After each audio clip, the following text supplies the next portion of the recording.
तुम्ही अचानक इथे काम होतं का तुमचं काही? म्हणजे काही काम असेल तरच येऊ शकतो का?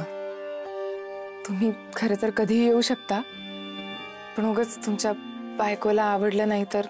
आर्या मॅडम, तुमच्या मनात अजूनही शंका आहेच का? अहो, माझ्या आयुष्यात काय चाललंय यानं लालीजींना काही फरक पडत नाही. माझ्या आयुष्यात एवढी उलथापालथ चालू असताना सुद्धा लालीजी तिच्या बॉयफ्रेंडला भेटायला गेले. आपलं माणूस सोबत असताना सुद्धा नसण्याचं काय दुःख असतं ना आर्या मॅडम, हे तुम्हाला नाही सांगू शकत मी.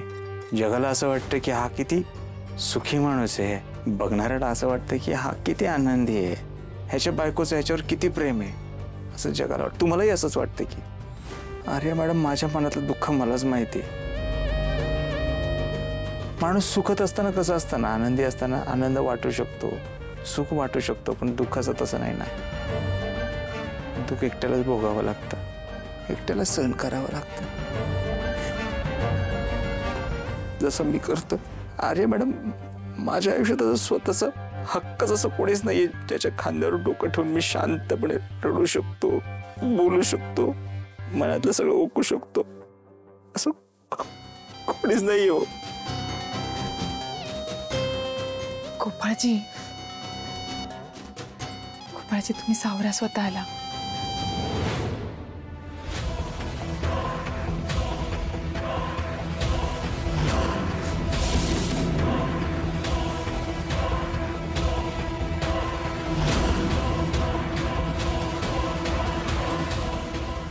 सॉरी सॉरी, ते भावनेच्या भरात जरा सॉरी. आणि थँक्यू, पण माझ्या आयुष्यात तुम्ही मैत्रीण बनून आला आणि या मैत्रीमुळे जे काही 2-4 क्षण आनंदाचे दिलेत ते आयुष्यभर मी जपून ठेवेन. थँक्यू. येतो मी. गोपाळजी, थांबा. I am so sorry. Gopalji, तुम्हाला एक गोष्ट सांगू का? आपल्या आयुष्यातल्या काही गोष्टींवर आपला अजिबात कंट्रोल नसतो, त्यामुळे आहे ते स्वीकारण्याशिवाय काही पर्याय नाही आपल्याकडे. तुम्ही तुमच्या बाबतीतचं सत्य जेवढ्या लवकर स्वीकाराल ना, तेवढी तुमच्या मनाची फरफट लवकर संपेल.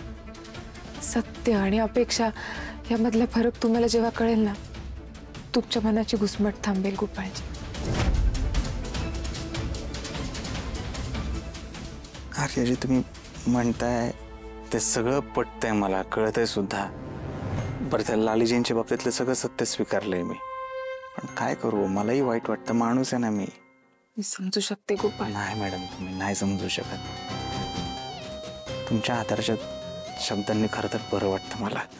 माझ्या जखमांवर फुंकर घातल्यासारखं वाटतं. त्यासाठी खरंच थँक्यू आर्या मॅडम. नंतर एक पोरगी आली, एकदम धीट, आणि ती व्यक्ती म्हणजे अहिल्या वेस्कर.